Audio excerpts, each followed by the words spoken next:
Sports Carnival broadcasting live, baby, from the Trauma Center studio. Dave and Matt here with you. I'm Dave. He is Matt, owner of the Recovery Room, who is powering the Trauma Center studio. Happy Friday. Yeah, this buddy. is something that I've been hearing more and more, this new term, Friday. I guess so. Happy Friday. It was an incredible opening day party yesterday at the Recov. I don't know. Major League Baseball surprised me yesterday, Matty, and you want to bet I've got a couple of Stacks Family Farms gummies to pay forward to you. They paced up that game quite a bit, baby. 21 minutes on average, faster than Major League Baseball games last year. The average time of a game about 2 hours, 41 minutes across the major leagues. The Brewers and Cubs game ended 4-0 for the Cubs in 2 hours and 20 minutes, roughly there. Congratulations. You called it. Thanks, Mike buddy. Schmidt and myself both wrong. Thanks, buddy. I Both don't think wrong. it's going to help me with my street cred or anything like that. But, yeah, I'm looking forward to see what our coach has to say next Thursday. But it was a fun game overall. Obviously didn't work out for the Brewers. But the speed of the game, my biggest takeaway that I really loved yesterday about overall with baseball was there were 21 stolen bases yesterday as opposed to 5. So that's one of the big rule changes that I really enjoyed with the overall game of baseball. So it was just fun to watch. Baseball is going to be more fun to watch, even though nobody really cares till August now. So, Well, I mean, you can get juiced up for the first week or so. Maybe you get juiced up for the first series. It was a really good time at the bar. As a matter of fact, we had friends that I hadn't even seen in quite some time. Bob Schmidt came to the Recub with his girlfriend yesterday, and Bob actually won our grand prize, which was a set of Brewers baseballs from the opening day, which was supposed to be opening day 2020. The last opening day that American Family Field was going to be previously known as Miller Park. Now, if you recall, 2020's opening day never happened, right, because of COVID-19. So that game actually never took place, but that particular ball set then became even more valuable, Matt, because, again, this thing never happened. And it was, commemorative ball set from Nyko Sports, my good buddy Bob Ibeck, who's been on this program before, former PR director of the Chicago Cubs, actually sent us that quite some time ago. So, Bob, congratulations. We saw 36-year-old sophomore Joey Miller. You don't see him pictured in these photos. We just couldn't get him in. He's so big, 6'5". I mean, the dude's just towering over us now. But Kyle Morningwood, Jason P1 Breacher, Mike Byers, you see Matty Ice right there. And then we've got some other friends, Brian, a.k.a. Hollywood, who I still think would be a perfect driver in a movie. Not saying in real life, but in a movie. I like that idea. Of the limo, which belongs to Johnny Wodzinski, who promised that he was going to let us use this. But in a movie, I would still like to see Brian Hollywood drive that. Scotty was there with Andy, our good buddy Andy. Andy used to own the Arterial, now Fork and Fable, and it was just a great time seeing everybody. Matt came in, one of our first-time, long-time guys, Matt, that we met at the bar a couple of weeks back, recall. Matt, great to see you. My mom, Cindy, came over. So many people came to the Recub for our opening day party. And if I'm not naming you, it's not on purpose. I'm just trying to give a quick snapshot. It was a really, really fun time. And thank you all so very much for coming out. It was great to see you. I know that the kitchen and the bar staff really appreciated that too, because otherwise it could have been kind of a slow Tuesday. It's fucking raining outside today. It's not cold, but it's raining. And you know how it is. When sometimes it gets rainy, you just say, I'll stay in. No reason to go out, but it was good to see everybody yesterday. And I think that's a hell of a prize. It's a knockoff, one part knockoff, because there's not anything else like it. So it's not a knockoff. It's a one. Like, it's a one-off. Oh. Is what I was trying to go. So that's. I was like, that's not a knockoff, Matt. It's a one-off. It's one of those prizes that is out there, and it's a great thing that you were able to give it away. Yeah, I was like, a knockoff would be the fake. That's why we have the certificate of authenticity, so that Misspoke there, my that friend. it was Sorry. real. That's all right. Marengo Mike from Chicago checking in, saying, "Morning, guys. The Cubs' magic number is now 161. I was like 16. That's 161 with a couple of exclamation points. LOL. Yeah, well, the one thing I got they looked for good it, against Milwaukee yesterday. the Cubs and Pirates are at least in first place for one day this season, and that's probably about Well, all how it's can going the to Cubs last. and Pirates be in first place? Because they both won. They're tied for it, and then St. Louis lost to Blue Jays, which a lot of people are thinking that could be a World Series matchup. And then what? Which? No, I'm not, because I misheard you. St. Louis is a World Series matchup against whom? Possibly the Blue Jays. That's wow. Yeah, if St. Louis can get through the Dodgers, a lot of people are picking the Blue Jays to go to the series. Well, in the American League. In the American League, yes, sir. Oh, well, I had not heard that. Yeah. The Blue Jays, huh? Vlad Guerrero Jr. is worth that much. Who do they have on their pitching staff? What they have so much young talent. I mean, they got the Bichette kid too. I'd have to go through the pitching staff and the roster. But yeah. I have not heard St. Louis at all mentioned. I know that the Mets are considered a heavy favorite. The Astros right now are by far the betting favorites to go to the World Series. Also, I mean, like by far in the American League. Yep. Yeah, but that's what I mean. The Blue Jays play in the American League. Right. I hadn't even heard of them. I know the Yankees are up there. Yep. In betting favorites. I take Tampa Bay ahead of Toronto. What is Toronto? Have they made the postseason? They believe Recently? it was just last year. So yeah, in the NL, everybody's obviously going with the Dodgers, the Mets, because the Mets spent so much money, and then out of the Central, people are picking the Cardinals if they can get through those two teams. But obviously, we have 161 games to go. Okay. Well, I don't know, man. That's a St. Louis Cardinals hot take right there. I don't know if I've heard anybody mention that they were going to the World Series, but hey, you never know. Paul Goldschmidt played really good at the World Baseball Classic. This has got to be our main man, Johnny Wodzinski. It is. What up, Johnny Wad? In the house. He's like 6A in Vegas, still watching. Top of the morning, fellas. Top of the morning to you, buddy. Probably didn't go to sleep. Maybe. Listen, Johnny, we were talking about you yesterday a lot at the bar. Stacks Family Farms, a part of the bet that Matt and I made about how fast the opening day game between Milwaukee and Chicago would get over. He took the prize. But, Johnny, we were talking about you yesterday because Matt put together a special, the Chicago Handshake. So that old style beer plus the shot of Malort was only $5. I don't know that anybody actually had a Chicago Handshake, but I did see that it was offered old style, flying off the shelves as a beer. Miller Lite. I had several Miller Lights, which I never do. It was a lot better than I remembered. Well, and Johnny, you missed out on the Milwaukee Handshake, which I came up with yesterday, which was a Miller Lite and a shot of Polish. So we'll have that for you when you get back in town. Okay. And Johnny's like, yes, whatever that is, plus Polish, yes, plus Malort, yes. All right, so 6A Vegas still watching. You know, I was texting actually with the former program director of mine in Vegas who lives there still. We might end up running into this guy. I'm not entirely sure. John Schaefer. He posted on his Instagram story, which is why I had to get out to him, the snow that they were having in Vegas last night / this morning. Wow. Like, what the fuck? Like freezing rain. Maybe it wasn't considered snow exactly, but like freezing rain. This is no bueno. I'm not going to be a happy camper if they have better weather here in La Crosse than we have in Las Vegas. That shit would suck. So anyways, I digress. Johnny, sorry if you're out there. It's actually, I know it's raining here. It's probably going to be pretty warm today. Mike Byers is checking in here, Matt. Says good morning, folks. Good morning, Mike. I was going to say top of the morning, Mike. I hope you got your specials in yesterday because I know you were really excited about those food specials after the game. So hope you had a great day. Yep. Rot was good. I don't know if Mike had something after. He says it sure was great to see everybody, though, at the Recov for the first day of baseball. Especially great to see some folks he hadn't seen in a while. Absolutely. It's always nice. Neil Duda came in yesterday. I didn't get a picture with Neil, but Neil came in. Awesome to see the Duda. Well, and there's no games today, obviously, but the Cubs and Brewers have 2 games this weekend, so they play again on Saturday and Sunday. I didn't know, obviously, today. I thought they might have been playing today. Nope. So they're not playing? No game today. They play on Saturday and Sunday. Okay.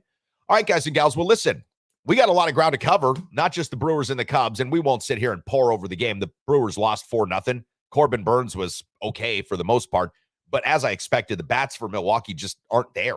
Like, who's going to get hits? Yelich is back in the one spot. Awesome. Meanwhile, I'm watching Yasmani Grandal for Chicago lead a soaring comeback against the Houston Astros, but the Brewers needed to save some cash, I guess. So we'll see how the season goes. A lot of low-scoring games. If Milwaukee can eke them out 1-0, they got a shot to be about 500. At the same time, we do have a lot of ground to cover. The poll question for us this morning, and Matt, I give you a lot of credit for this one because you nailed it on the head. The poll question this morning is this. The average MLB game decreased by 21 minutes in length. Okay. If the MLB does get this game paced up a lot, is it going to help to attract younger fans? So go to our Twitter feed at the Sports Carney or our Facebook group page and take this morning's poll question. Let us know your thoughts. If this game gets a lot quicker, will this help attract younger fans? And recall, the average age of a major league fan is 55 years old today. That is not sustainable. It's just not. Those people are going to die at some point. We need young people. Mm-hmm. All right, so take those poll questions. We've also got to talk about La Crosse native Jordan Davis, who is now entering the transfer portal. Another La Crosse native that you might not have expected is also entering the transfer portal, but she plays for Iowa State. We'll talk about Lexi Donarski. We've got to get back into this conversation just a little bit. Milwaukee losing last night to the Celtics. How much did that mean to the Bucks? Was that a game that really had a lot of impact for the Bucks? Because yesterday I said it had a lot more to do with the Celtics than it did for Milwaukee. But we'll get into that just a bit. And again, we'll see where this Friday takes us. We've got a big weekend. Oh, Final Four betting preview. I'm like, we got to hit that too. I want to make sure that you get your bets in here. BetUS.com. Enter promo code Carnival. Get your 125% free play deposit money. We've got that Final Four coming up this weekend. I can give you a pick on the XFL before we get off the show too, my friend. So we're good to go. We got a lot to cover. People have been desperate for that XFL pick. We'll be back here on the Sports Carnival.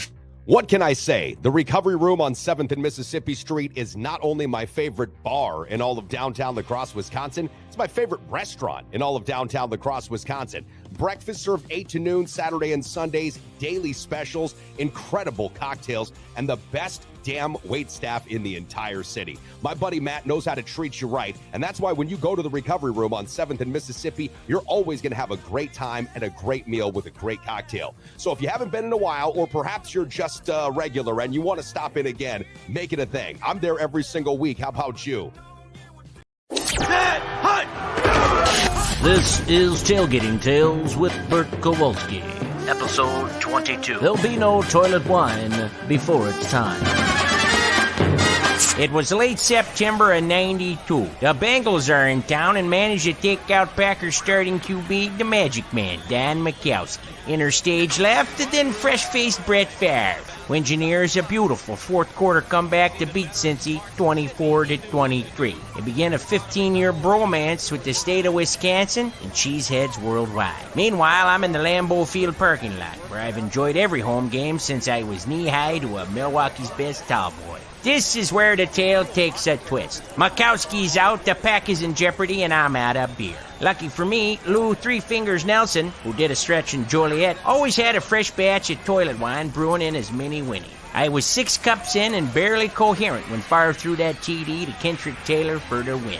God bless Favre, and God bless Three Fingers Toilet Wine. Favre put it right on the line. A perfect pass, a perfect catch by Kendrick Taylor. Sports Carnival broadcasting live from the Trauma Center studio, powered by the Recovery Room, sending a special shout out to all of those that came to our opening day party yesterday at the Recov. If I didn't mention your name, not on purpose, we had such a great time. And coming up today, Matt, back open at 11, the Recov going to be hopping. We have our Friday fish specials all the way through Lent. We've also got our Euro Spicy or Traditional. Again, it's raining outside, so if you're not working, which I know some folks get the day off. My son's crew on First American Roofing and siding crew got a rain day today. Listen, spend some of that hard-earned money with us over at the Recov. Everybody would sure love to see you. The Polish sausage, Mike Byers was talking about that here on the YouTube feed. Matt said it was great yesterday at the Recov. So good stuff, man. I'm happy everybody came and enjoyed the ballpark food. We're going to run those specials for the games on Saturday and Sunday as well. So we're going to open that up, and hopefully the weather will cooperate and be a little bit more sunnier for baseball, but we'll see what happens. Whatever. It's sunny inside the Recov, so that's all that really matters. You can watch baseball from across the country from the comfort of a bar stool. Very easy to do. I do see that we had Rick Hamilton checking in here on our Facebook group page, and Rick was talking about the Milwaukee Bucks. Listen, we'll talk about the Bucks briefly. I'm going to get it out of the way right now. Last night was the second of a back-to-back. They played Boston. It was a nationally televised game, 6:30. The Bucks lost by 41 points, 140-99. It was close for about the first quarter, all right? And really not even all the first quarter, but about 9 minutes of the first quarter, the game was really close. And then Jaylen Brown and Jason Tatum started to go off. Don't panic, and that's essentially what Rick Hamilton's saying here. Milwaukee, since I want to say January 23rd, is 25-4. All right, 25-4. That's awesome.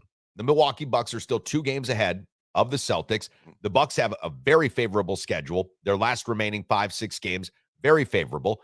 Boston needed the win last night, and they got it. They got a Bucks team that, again, looked to me like they had tired legs. They didn't play any defense against Indiana either the night before.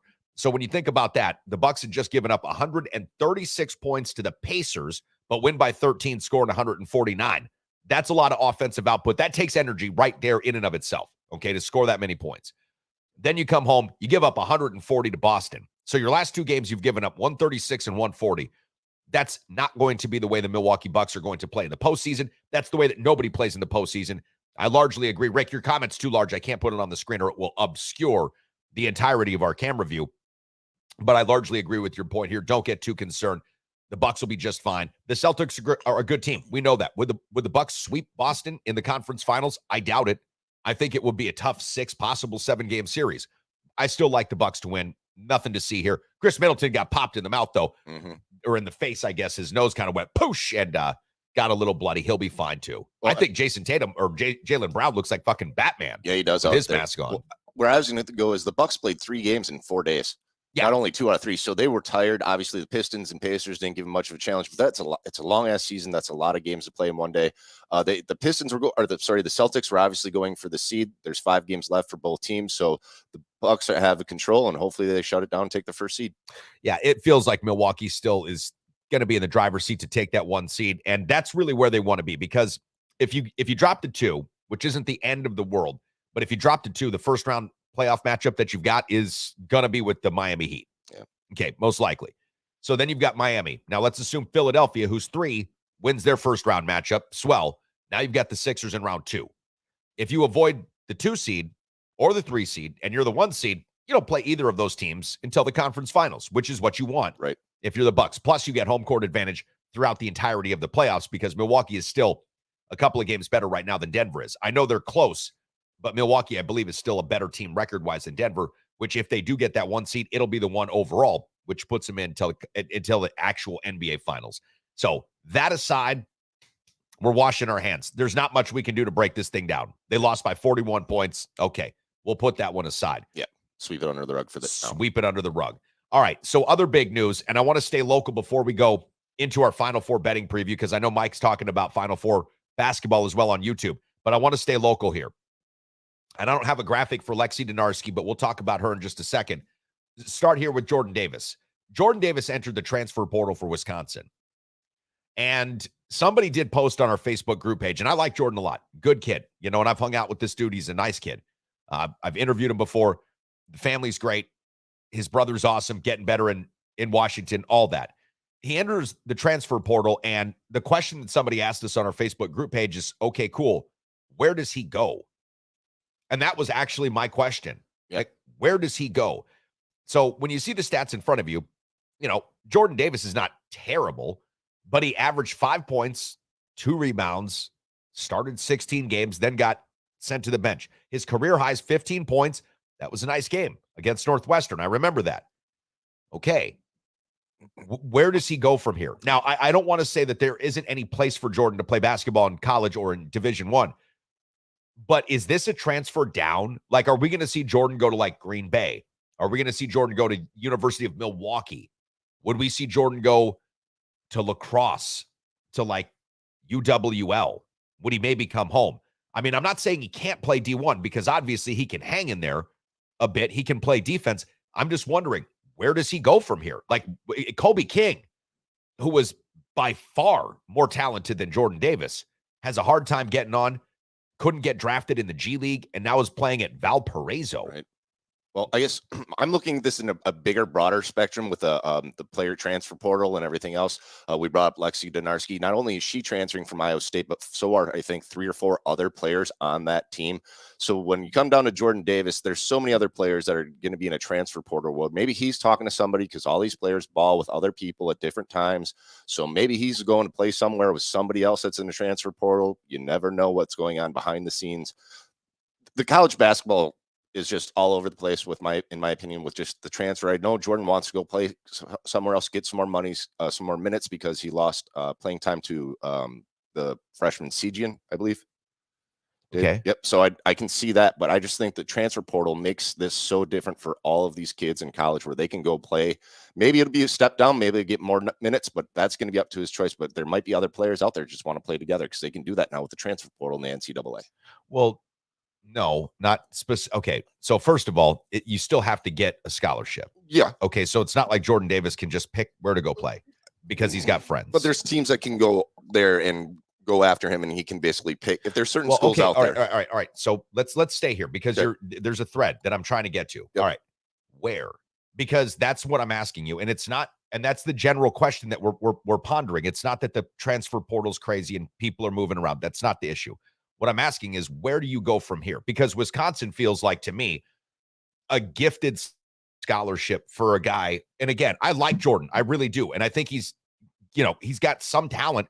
He's a lot better than most every single person that's watching or listening to this. Okay. But where does he go? He averaged 5 points for Wisconsin, who was desperate in need of anything, like at all. So it's not like Jordan Davis is going to be talking to guys on the AAU circuit and they're like hooping up like, hey, superstar, this ain't fucking Kyrie Irving. This isn't Kevin Durant where they're like, hey, come to our team. This is a marginal role player. So I'm like, my question is like, where do you go? He's not going to Ohio State.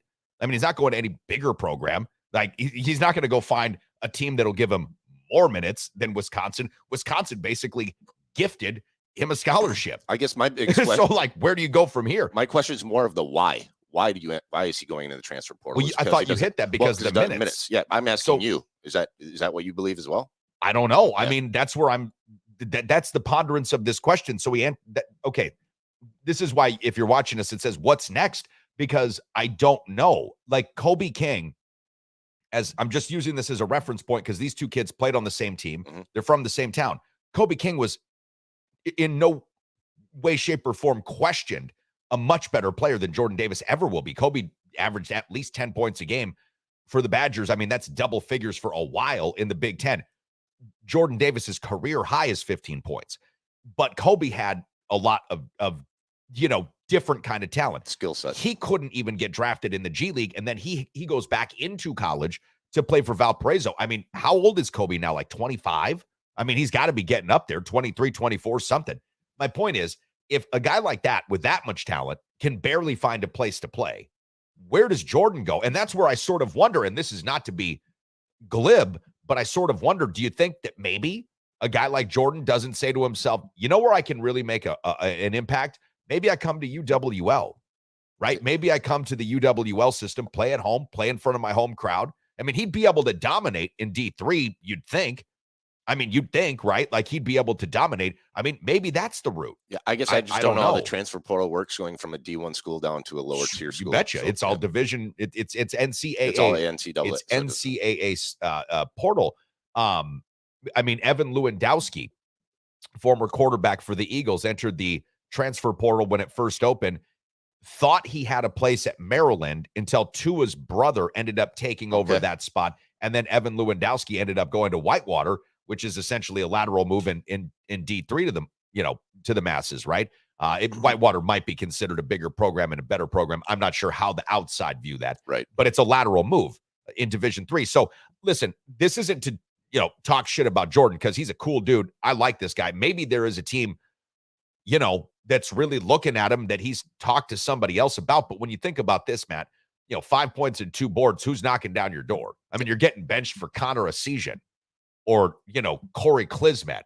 You know what I'm saying? Like, I agree with what you're saying. I have no answer to the question either, I guess. Well, there's no answers. It's just an opinion. Yeah. I guess where's he going to go? My thing is, what's next? What's next? I don't know. Maybe he thinks grass is greener on the other side as long as he gets his minutes. I don't know.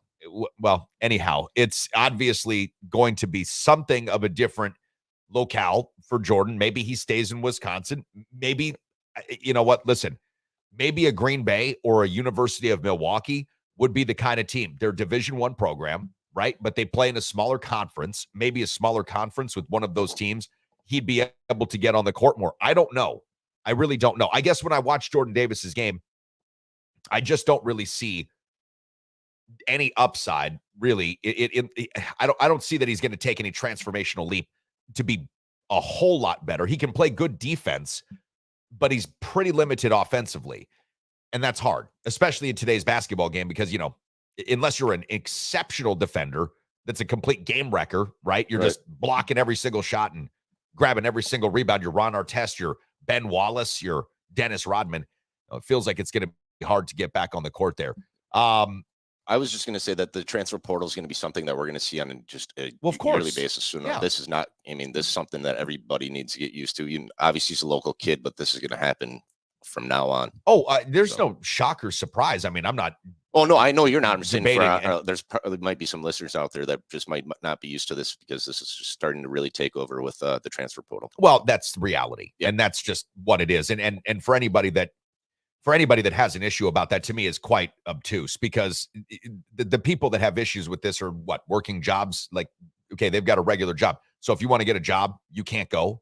Right. Because I like you at your current job. Like I like you in your train shirt. So I don't want you to go to Bagnevsky or something. So I'm going to be like, hey, man, that's not cool. I really liked you in that train shirt. Now, that made me feel a certain way. I don't think you should leave that job to go to another job. It's like, what? What? The ideas that people have about, athletes and how they feel that they should be able to control their lives because of their fandom is so stupid. Oh, I agree. Either way, the transfer portal's here. It's not going to change. I'm just asking the broader question. And if anybody wants to chime in on this, feel free. And this isn't to shade Jordan at all, because again, he's a good dude. And I'm sure that he's got some value in athletics playing basketball. I always thought he was a better wide receiver, to be fair. I thought he would have made a much better college wide receiver. He just ended up getting injured a couple of different times in the Central seasons, but that dude was awesome because he was a downfield big guy. He could play tight end, 6'5", big dude. So we'll see. It's an interesting take, away from me in this respect. Jordan went to Wisconsin because of his brother. Maybe now that his brother's gone, maybe it's just not as much fun. So he just wants to go see, if there's a more fun place to play. As far as Lexi Donarski is concerned, that's one that I know even less about. So I know that Lexi was a great player for Aquinas. She played at Iowa State. Iowa State did pretty good with her in as a starting guard. I think she averaged over double figures. She was a player of the year one of the conference one year. Lexi was? Yeah. I'm looking it up right now. Player of the year or freshman of the year? Might have been freshman of the year. Okay. But yeah, so it's just she played every game this year. She's played every game for them since she's been there. And this just goes back to the portal. It's just this thing's going to be happening all the time. Well, yeah, and it's fine. I'm just like, so where does she go? It's just a new reality. I have no idea. Well, sure. Yeah. Okay. So we're going to separate the realities. It is what it is. Yep. Okay. We're dealing with that. Yep. It is what it is. Okay. Lexi's got options. Mm-hmm. Because Lexi's good, mm-hmm. like really good. Mm-hmm. So she could go play at UConn. Maybe she could go play at South Carolina. Maybe she's going to go play at Iowa. Yep. Okay, Caitlin Clark, who is the player of the year, the AP player of the year for women's basketball. Maybe she goes to play at Iowa. That will be interesting to see in that respect. Now, like I said, I know literally nothing about who goes where in college basketball. I just know that there are traditional powers. You've got the likes of Tennessee. You've got the likes of South Carolina. You've got UConn. Right? You've got Iowa now, I suppose. Yeah. I suppose that when we find out, I'll be reporting on that here. But like I said, I don't know anything about where she will go. It just feels like that when we just look again, and I haven't checked her stats in a while, when we see her body of work, you say she started every game, she's played every game. It feels like she's got a lot more of those quote unquote options. Hey, I've been hooping with these chicks, and now all of a sudden we're going to go play. Lexi Donarski went to the Steph Curry camp. Lexi Donarski was balling up with Steph Curry. Guess what Jordan Davis was doing that summer? Like playing Xbox. Yeah. Oh, yeah. You know what I'm saying? Lexi Donarski was hooping with fucking Steph Curry. So she's got a lot of options. I think she just wants to win a national championship. So that makes more sense because she has so many options. That option I don't think is obviously possible for Jordan Davis because he's not going to one of those powerhouse teams. Well, don't say that. Don't say that. There are equipment manager roles open all the time. That there is a place for everybody in athletics. All right. Let's not get that twisted. Now more than ever, if you're looking to buy or sell your first home or perhaps an investment property, you need a full-time dedicated real estate agent who is up to date on all the latest trends and analysis and is ready to give you the kind of service that you deserve. That's why the official real estate agent and the official real estate partner of the Sports Carnival is Kyle Cable of One Trust Real Estate. Whether you're looking to buy or sell your first home, or perhaps you are a seasoned investor, call the official real estate agent partner of the Sports Carnival, Kyle Cable of One Trust Real Estate. Hey, it's time for koozies, hot tub, and jacuzzis in downtown La Crosse. Whether you're looking to relax after a hard day's work, or maybe you're up for a little soak and poke, we got you covered. That's right, when you're in the market for a hot tub or jacuzzi, all you have to do is call the Coos. 555-SOAK. That's 555-7625. Soak and poke is a slang term for hot tub sex. Please practice responsibly. Sports Carnival, broadcasting live, Trauma Center studio, having a fun time here on a Friday morning. Listen, we're not being serious. We love our kid Jordan, and we hope the best for him. I would love to see him come back to lacrosse. I'll be selfish here. He could play with Kent Dernbach. We could have Kent on the show. I could almost guarantee you that when Kent has Jordan Davis on the team, he comes on the program, he's not going to be coming away with the loss. Like every time we had Dernbach on this show, Yeah. The Eagles lost. I feel terrible. I don't think it had anything to do with us, buddy. I Or you especially. I don't think so either. I don't think so. All right. If you want to join the show, I've said this a couple of times, but perhaps you're new. Maybe you just found us or reconnected. Facebook, YouTube, and Twitch are the platforms in which we can see your messages come to us from. Facebook, YouTube, and Twitch. Speaking of our platforms, the Twitter feed at The Sports Carney, a place that you can follow the show. You can see clips of the show. Has one of our poll questions up, as well as our Facebook group page. That's got the poll question as well. Poll question for you this morning is this. The average Major League game, we'll start with this supposition. The average Major League game decreased by 21 minutes in length from last season. So the pitch clock worked, okay? Will a faster game draw more young fans? 71, essentially 72 to 28 on our Twitter feed at The Sports Carney say yes. 72-28 say yes. I think it will too. The game yesterday, Chicago versus Milwaukee, was as fast as any game I remember seeing. 2 hours and 20 minutes. And you were as happy and as excited as I've ever seen you. I came over giddy as hell. So excited. In the top of the ninth inning, when the Brewers are at bat, and you just know what that means. You know, the inning's going to be over. There will be nothing to see here because the Brewers can't hit, as we predicted. You just came over super excited. Game definitely going to be under 2 hours and 30 minutes. And Matt, I tell you, that's what this sport needs. And I know that some folks have said, and Mike Schmidt was amongst them, nobody cares about the length of the game when you're at the ballpark. All that is true to a parent, to a kid. We have to think about the drawing in nature of these younger fans. The attention spans are so very short. And I think that having a pitch clock out there and the things that come with that, we've seen a batter strike out on not getting into the batter's box in time and looking at the pitcher in time. We saw Marcus Stroman will be called for the first. That'll be a trivia question for the rest of his life. First strike on a non-thrown pitch in time. Mm-hmm. Okay, there is something of a gamesmanship to that. And as baseball fans have long loved to do, I used to know people at Dodger Stadium that would come, put in their headphones, listen to Vin, have their stat sheets, score the game. Yep. They're scoring the game the whole time. That's what they like to do. And when there's 161 games, most of those people were retired at the time or had, not a lot else going on, but they would sit there. They would do that. This gives another element to baseball. So I do think that this and the pace of the game is going to be instrumental in moving forward. Also, the defensive shift being out of there, way better, because when you see that shit on TV, it looks bad. It just looks awful. And there were guys last year that would have probably had 28, 30 more hits in a season if the defensive shift would have not been in place. There would have been more action. Lots more action. So for all of what that's worth yesterday, first of all, boom, because you called it. You nailed it right on the head. And I've just been really curious to find out from our audience members what they think. So you heard what we have on Twitter. What do we look like on Facebook? Never happened before on the show. We're at a 50-50, my friend. Well, it's happened before. Not since I've been here. Okay. So we're 50-50 on Facebook. Yep. Yes, no. Yep. Interesting.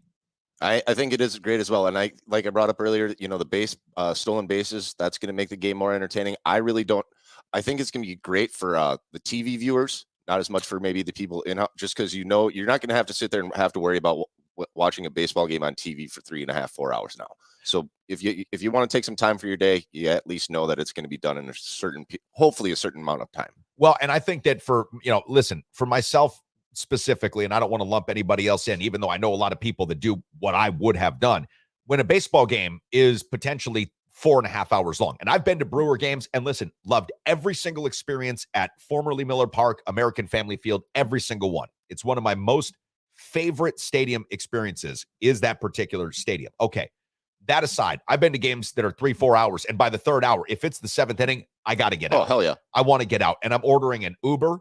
I'm doing something because normally I haven't parked there. I've taken bus trips and then, gotten hotels and come in.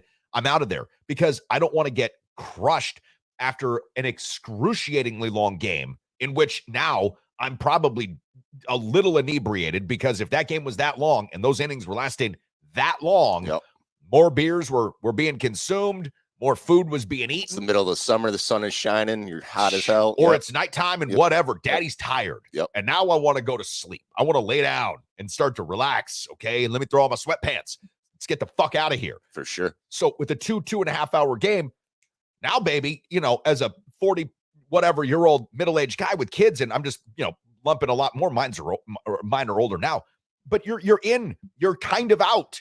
This gives you a sense of normalcy when you go to an NFL game, when you go to a NBA game, an NHL game. There's a time, and you know what that time exactly is. And hey, honey, we'll be back about 10:30. The kids got school tomorrow. Right. It's a school night. We'll be back at 10:30. Now you can respectively say to your significant other, if you're taking the kid, I'll have them back, have her back, have them back, whatever, by this time. To me, it's really, really impactful. And the only thing that people are going to lose out on is less drinking, because the game's going to go by a lot faster. Yeah. Well, that to me is where I was like, you think maybe they would, I don't know if they want that. Yeah, maybe we'll just all day drinks. They're going to still have the same amount of advertisements, because baseball's going to make their money on the advertisements. But yeah, you better get your beers while you can. There might be see some more beer snakes in the major leagues this year. Ooh, that'd be fun. Speaking of beer snakes, stay tuned. Matt's got an XFL play for us before the day is done. Sure do. All right, Joe V's checking in. Joe V is a Wisconsin alumni. Joe V is also one of our regular contributors here, and he says about Jordan Davis, I doubt he'll go D3, but I bet he goes somewhere his family can get to the games. I could see him going to UW Milwaukee, and that's kind of what I had thought, maybe a U of M. Listen, Green Bay is another program here that's, I believe, Bo Ryan's son coaches for Green Bay right now. I believe Bo Ryan's son is the coach for Green Bay. And that may not be true, but I think it was at some point. We'll check that out here. Listen, if that's the case, maybe there's a slot for him there. I'm not saying that he can't play D1, because Jordan's got some talent. He got on the court for Wisconsin, and 5 points and 2 boards, while it doesn't look like, a big stat line, it means that you can hang out there a bit. I just wonder what the end game is for Jordan when it comes to basketball. Does he want to play professionally? Because if he does, the best thing for him to do is to get on the court consistently, because you can play professionally in Europe, even if you've played Division II, Division III basketball. You just need a lot of tape, right? Like, that's a possibility. I'm not saying it's a guarantee when you come from a big-time college program here in the States, like a big D1 program, and you don't go to the NBA. Matt Thomas, for example, who right now is still not playing overseas, waiting for another opportunity in the NBA. Matt Thomas played it on Alaska, goes to Iowa State, right? Gets a summer league tryout, goes overseas though. I just wonder what Jordan's, whole thought process is with respect to that, because that would, to me, have a lot to do with where he goes as a transfer. If he just wants to play with some of his friends and hang out and have the college experience, maybe now that Johnny's not in Wisconsin, then maybe he doesn't care much more about playing time. Maybe he just wants the college experience. And because he's a scholarship athlete, he'll get that from another university, and he just wants to hang out. I don't know. There's nothing wrong with that. No, there's nothing wrong with that. No shame in that. Get a degree, get a good job, come out on top. Maybe he becomes his brother's marketing agent or something. I don't know what those two guys have planned, but Johnny's going to be something, because we've already seen him on a top 10 NBA play. He's a rookie. He scored over double figures in the NBA, right? So Jordan's career high is 15 points in a Badger uniform. Johnny's already put up 15 in the NBA, which is a place that Jordan will never be unless he is actually there to see his brother play in person. I just think the be kid at the arena. I just think the kid wants, if he just wants to continue to play. This is my personal opinion. Obviously, I don't know the family at all. Don't know him personally either. But it just seems like he just wants to play while he can, while he has this, availability. And there's nothing wrong with that. So go and get it. Well, but that's what of course. Either way, go and get it. But that's what the question is here. And this is perfectly acceptable, because he's a D1 athlete now. We're not talking about a high school kid. We're talking about a man who's now trying to make himself into something or other, which we don't know. And I'd be curious to find out. Maybe we could get him here on the show. I mean, I've got his number. I could text him, I suppose. But I would be curious to know. I mean, does he want to go hoop it up, play at a U of M, like a University of Milwaukee? Does he go to a Green Bay? Which, by the way, does Bo Ryan's son coach there? It looks like he got fired this year because they went 3-29. They have a Will Ryan. Whoa. They have a Will Ryan and a Freddie Owens as the coaches listed for this season. Well, Will Ryan was Bo Ryan's son. Yep, and they went 3-29, and so he got fired. Yeah, and so now it's a Freddie Owens. It looks like. Okay, well, 3-29. Do you know what that says to me, Matt? They need help. Yes. And lots of it. Jordan Davis might be just that guy. And they play at a cool center. The Resch Center is neat. It's a nice building. Well, and it really is. Green Bay is one of those teams that's always known for having a good good program for Except basketball. Except for now. Okay. I mean, With historically, Bo Ryan's son. Historically, in Wisconsin, you have Whitewater known for their sports. You have Green Bay, Sure. MKE, obviously. Well, and you listen, University of Wisconsin lacrosse before guys stopped taking lots of steroids. You talk about football program success. Fucking A, baby. You see those pictures of those dudes back when Roger Herring was coaching them? Oh, hell yeah. My God. They were all bouncers downtown as well. My God. They were mountains. What are you talking about, bouncers? Half of the Cooley region was actually those guys standing around. You just looked up and you're like, oh, fuck. It's Roger Herring's football team. These guys are huge. Anyways, Jordan will be interested. We will, as a collective, be interested to see where you go. I think Lexi Donarski, to put a button on this little conversation, has got probably every opportunity in college basketball open for her, right? Because this was her junior season, I believe. Yep. So she's got next year, and she might even get a COVID year. I believe so she might get 2 years, 2 years left of that eligibility. So I would suppose that Lexi's opportunities are ample. I would suppose that Jordan's are going to be a bit more finite. I'm sure there will be some. But like I've mentioned, even Kobe King, and we just have to put this into perspective, even Kobe King had a real hard time. I mean, he got Fred Hoiberg to give him a shot at Nebraska, which he never took, tried to go to the G League, couldn't get in, and now plays at Valparaiso. Yeah. So who knows? Maybe that's where Jordan goes. Listen, there's a lot of former Badgers that have connections to Valparaiso. A former Badger assistant, I believe, is their head basketball coach right now. So we'll see. We'll keep tabs on it. How about that, everybody? Now, something else I'd like to keep tabs on. And you see the scroll? We have it up on the screen every single day here on the show. BetUS.com. Enter promo code Carnival. Get 125% free play deposit match when you make your initial deposit. And I can tell you what, as a betting conglomerate, BetUS probably doesn't love us as much as they love other people because we win. We give out good advice and we win. As a matter of fact, one of our contributors, and I won't tell you who, actually got an email from BetUS. They thought maybe this individual was a professional. Really? Yes. Wow. Yes. And they were looking out for us. That's how good we do. I can't wait to hear this story after we get off. I shall tell you. That's how good we do with our betting predictions. Wow. Last night on ESPN 105.5, I was with John Papadopoulos. Gave my play of the week. We talked Final Four. We also talked NFL win totals, which Matt and I have been talking about this week. But you're looking at it, if you're watching us on YouTube, Facebook, Twitch, Twitter, or LinkedIn, the Final Four betting preview that sees number 5 Miami take on number 4 UConn. That game is going to be 8:49, it says on your screen, but that's Eastern time, 7:49. And this is coming up tomorrow. And then we've got FAU versus San Diego State. All right. So that is going to be at 5:09 on CBS. So the nightcap is UConn, Miami. The first game is San Diego and FAU. Let's start with San Diego and FAU. First of all, I've got a good friend, Rob Mish, who is an Aztec. Okay. I'm pulling for the Aztecs. They play in the Mountain West Conference. The Mountain West Conference, where UNLV plays, is one of those conferences that is definitely, when you think of the term mid-major, definitely a mid-major conference.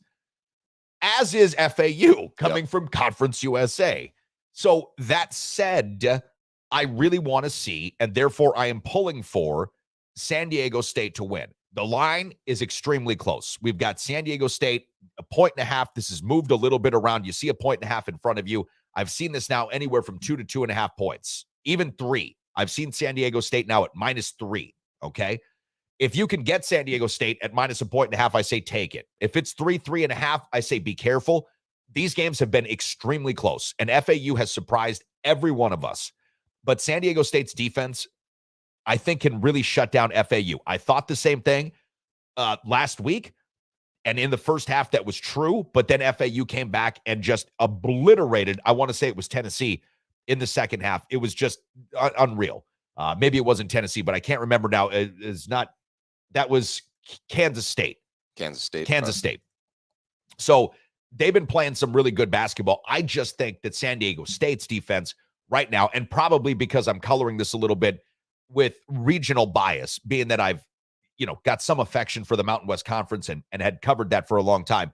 I've seen San Diego State's ascension, right? Like, this has been a program that's built, and now they're at this point in the Final Four, where FAU. It was Creighton, brother. Okay, Creighton. Okay, Creighton. And then Kansas State played Shit, who did they play last week? God, it's all going by so fast. That kid from Kansas State, Noel, was just fantastic. Okay. Kansas State lost to FAU. Okay, well, that's what I just said. So you said Creighton. No, I'm sorry. Creighton was San Diego State. Oh, okay. Well, I was talking about FAU. Yep. See, now you fucking confused me. I'm sorry, brother. All right. Anyways, I like San Diego State in this game. They've built this program to be in this spot right here. Okay, they've been kind of knocking on these doors for the last few years. FAU has made an incredible run, no doubt. But this is their first, I think, second trip in the history of the program to the actual NCAA tournament. So that said, to wrap this thing up, I like San Diego State. The over-under on this, 131.5, 132 is where it's at right now. I would suggest take the under on this one. I think it'll be a defensive game. Again, San Diego State's going to try to really take, the air out of FAU's game, which is shooting threes. FAU shoots about 44% of their actual field goals from behind the arc. Easy for me to say. Mm-hmm. And I like San Diego State to take that away. So I like the Aztecs. I like the under on this. These are not feelings that I have super, super strong opinions about, or these aren't games that I have super strong opinions about, but that's how I'm leaning in this one. I guess I'm just I'm rooting for whoever wins this game, the FAU game versus San Diego. I'm hoping as a fan that they win it all. I'm a big fan of Dusty May, the head coach for FAU. He's got more, received or earned more money, almost not more money, but over $305,000 in bonuses since they've won their conference title. Sweet. So very, he's fun to listen to. He does a lot of great interviews. That's just my only take on that game. Whoever wins that game, I hope they win the entire championship because they're smaller schools. Well, UConn is favored right now to win the national championship. The BPI, Basketball Power Index, and ESPN's Power Indexes have a 58% chance that UConn wins the national championship. And their matchup versus number 5 Miami sees them as a 5.5-point favorite. That number has largely stayed the same. It opened with UConn minus about 5. Some shops had it at 4.5, but it largely opened at 5. Now it's moved to UConn minus 5.5. The total sits nearly unchanged, opened at 149. Now is it at 149.5. UConn is a 5.5-point favorite, though, to me, way too rich. I know that they're still favored to win the championship. They're the lowest remaining seed in this tournament, right? The 4 seed.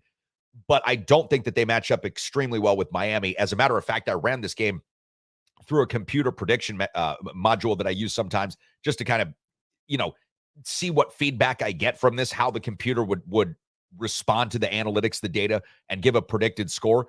Miami wins this game. And at minus 5.5 for UConn, I just think that there's a little bit of an overvaluation of how good UConn looked last week, because they did. They looked dominant inside. They've been scoring more points in the paint, than any team I want to say in this tournament. They've also got a look to them that suggests, because they've been a 4-time national champion winner since 1999 or something, that they've got that pedigree. Mm-hmm. With that said, at minus 5.5, I think that's too many points to lay for them. I'll take Miami plus the 5.5 points. That was actually my circled play of the week. I think Miami actually wins this game straight up, but I'll take them plus that 5.5 points. If this was UConn minus 1.5, minus 2, I'd probably stay away from it altogether, because I can see UConn winning. But I do think this game comes down to, if it's not very close in the last basket for UConn, I see Miami probably winning this. So. Yeah, Dave, I don't know if you're reading my mind, but you just took my entire take. I agree with you 100% on that. There you game. go. Everything you just said, I agree with on that game. 100%. I think Miami can honestly win the game right out. Yeah, I think they can. And watching what they did against Mike Byers' Texas Longhorns, right? Mm-hmm. That was one of those things for me. And I'd been watching, Miami sort of out of the corner of my eye since the tournament began, because they've got scores. Like, these guys can score. And that donor we talked about, what is that? Ruiz? John Ruiz, yeah, the guy that owns NerdWallet. Yep. This guy basically went out and bought basketball players, yep, and is going to continue to do so. That's why those Instagram star girls play for the Miami girls team now. Yep. Oh, yeah, yeah. Because the twins. Wow. The twins, yep. And they're good too. And by God, good looking. Holy shit.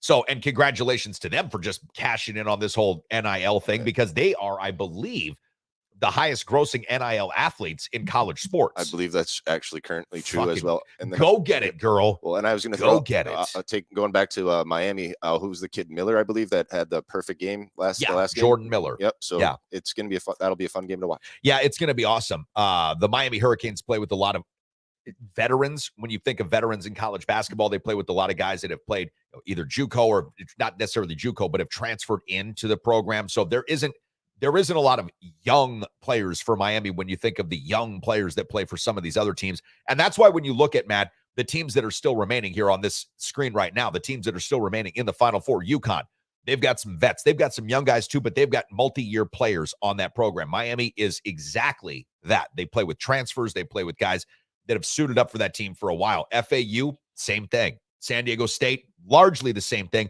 Most of these teams don't have one-and-done guys that are bouncing in and bouncing right out. This ain't Kentucky. This ain't Duke, not North Carolina. So what that tells me is something that we talked about when the tournament started, and something that I've noticed for the last, probably 10 years, but really over the last 5 years specifically. The mid-major teams, the smaller teams, the Princetons, even the Ivy League teams that play with men against children tend to do better. Who would have ever thought? I mean, it takes a team like the Fab Five, and that's kind of when this hype train started with freshmen can beat everybody. That was a one-off, right? Like, that doesn't happen every day. Those just happen to be 5 of the best basketball players of a generation going to a same school. It's hard to win with freshmen. It's hard to win with really young guys. That's why when these teams do it, the Dukes, the Kentuckys, the Kansases of the world, it is impressive. And you look at those guys and see, oh yeah, first draft pick, Joel Embiid. First draft pick, Andrew Wiggins. That's what happens when those players take court. Zion Williamson, first pick, because they're taking blue bloods as freshmen, somewhere. Even though Zion really didn't get, what did they get to, the Sweet 16?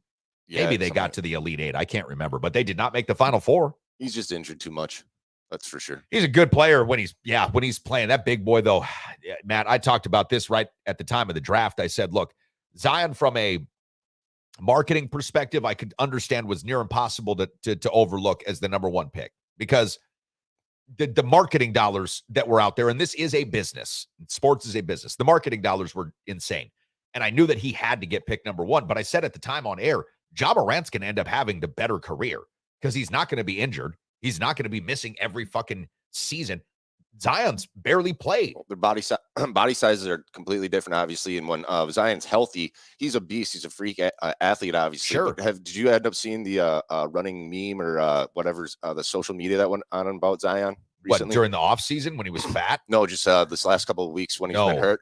So he went out and got some sort of whole sleeve tattoo done, and everybody's busting his balls, said that he spent more time in the tattoo chair than he spent on the fucking court. Wow. That's a pretty good take. It's not wrong. Yep. It's not wrong. You want to talk about street clothes? I mean, it's Zion. And really, it's not his fault. He's just so big. And the torque that he plays with, I don't know that any human body was really meant to withstand that, right? I just don't know that was something that they were meant to withstand. I just hope he gets healthy, because I'd really love to see that kid's career actually flourish, because he can just be so fun to watch. Yeah, I don't think so. Yeah. I don't know if the cards are in it for him to be healthy. I mean, he could if he drops like 100 pounds maybe, but that doesn't seem like it would be the thing either. Listen, we'll take a quick pause. We'll come back, wrap up shop. I want to do a little battle of the polls. We'll give a final update here this morning as well. Well, Major League Baseball shaving some time off this bad boy, 21 minutes on average down per game yesterday.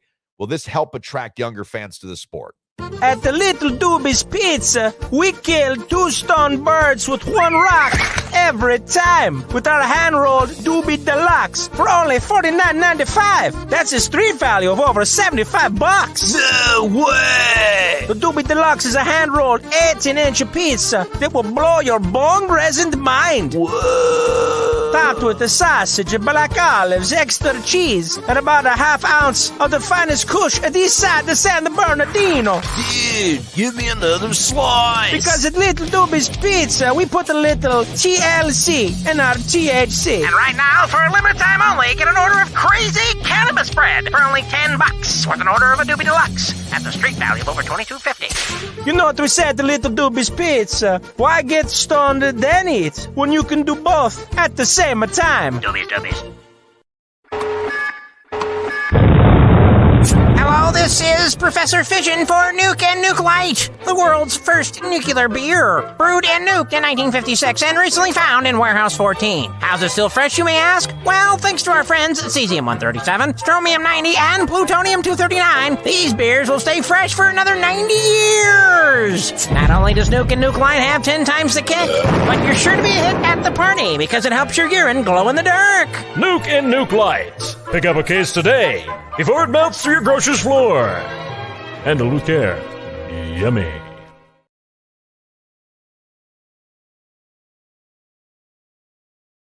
I'd like to say to Matt, the owner of the Recov here, it's about time you get that Nuke Light in. It's going to keep the tap lines a little bit warmer. That's for sure. It was also good seeing Patrick Kearns yesterday. He popped in. Yep, Patty's been helping me with a little issue around the bar, but it's, it never ends in the bar. How's that going? Are your lines warm today? You feeling warm lines? They'll be cold. It's just I'm hoping my compressor's up to speed today, so we'll find out. Professor Compressor. So I used to do a show in Vegas long time ago. It was called the Joe the AC Guy Show. So I used to do infomercials. I would put together infomercials for different companies, and they weren't infomercials, more like running programs. They'd probably do podcasts now. Anyways, it was Joe the AC Guy, and I came up with this name because I had to figure out how to make an air conditioning company sound cool. So I created a set of characters. You had Joe the AC Guy. All right, you can think about this in one of those swelling like cartoon voices. Yep. Had his sidekick, the Tin Knocker, because that was a thing. They knocked tin in these old air conditioning places, and that's actually what they call these jobs. Yep. Called this guy the Tin Knocker, and then I had set up a series of villains, including Professor Compressor, and Joe the AC Guy would have to battle Professor Compressor, and it was, listen, little high production quality. It takes a lot more creativity than you might imagine to make an air conditioning guy and an air conditioning company sound like something that you might actually want to listen to for at least a few minutes. It was a half an hour show, I want to say once a week, on a station called KLAV, 12:30 a.m. See, I can see you like maybe pulling off also 2 other jobs, maybe like a Dave the Cable Man type of thing, if you want to do a skit like that. Or, we can get you down at the brewery and we can get you called Dave the Bonger. Dave the Bonger. Yeah.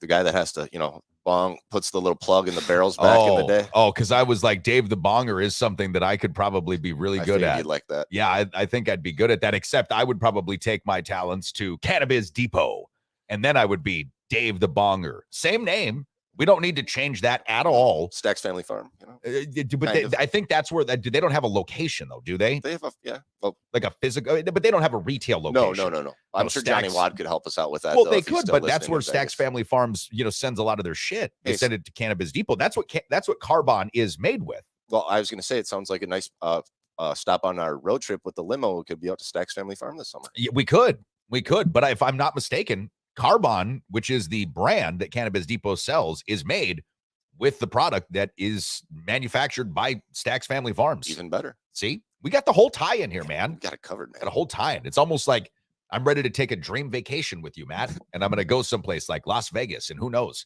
maybe Thailand, maybe Tahiti. We never know. All of these things are on the table. Oh, they all are. Who knows if we come back, my friend? Well, I'm not guaranteeing anything. Like I said, everything is on the table. All right, I want to go to our poll questions, Matt, and we'll do a little battle of the polls as well. We're looking at our Twitter feed here at the Sports Carney and asking this morning's question with the average MLB game decreasing, guys and gals, by 21 minutes on opening day. Will a faster paced game help attract younger fans? 62.5% now, opposed to 37.5% on our Twitter feed, are saying yes. 62.5% say yes, but now 37.5% say no. Our Facebook group page initially had a split right down the middle, 50-50. What are we looking like now? We are updated at 60% say no. So 60% of no Really? say it's not going to make younger people want to watch this. That is interesting to me. Okay. What about our best poll, or at least our most responded to poll this week on our Facebook group page? What did we look like there? The one that I was looking at the most, that we were hitting up most, was our poll on how many TDs will Jordan Love throw in his first season as a Packers starting QB? Yes. First place is 21 to 30 touchdowns at 42%. And it's interesting because that is near identical. The most voted on poll, our Twitter feed at the Sports Carney, was the Jordan Love touchdown question, and the answer that actually came out on top was 21 to 30 touchdowns with 42.9% of the responses. It would make for a good year. I don't know if there's some homerism, but as like Coach Mike Schmidt brought up on Thursday, there's a lot of people throwing a lot of touchdowns in the NFL. He said Marcus Mariota threw 15 touchdowns. I actually think that would be a fairly good comp for Jordan Love next year. I agree. I really do. I think that Marcus Mariota, I've got him in the 15 to 20 range. I see somewhere in the range of 18 and 9, 18 and 10. I see about 4 rushing touchdowns in there for Jordan Love, but I see a heavy dose of A.J. Dillon and Aaron Jones. That's what I see this Packer team really relying upon, and keeping games extremely close if they can, due to good defense and special teams. Matt, I know we've got to get rolling. The Recov back open at 11. Spicy and traditional Euros. We've got our fish special today. Yep, fish and chips again. Oh, I can't wait. Those steak fries are tasty, baby, and I'm glad we've still got them in the house. Hope you guys and gals have a great, and I mean this, a great weekend. It's going to start to get warm, possibly 60 on Sunday. We'll be back with you on Tuesday. Monday going to be dark. We'll be back with you on Tuesday, short week, because we're hitting the road for Vegas, baby. Yeah, baby. On Vegas, Thursday. baby. Have a great weekend. Peace.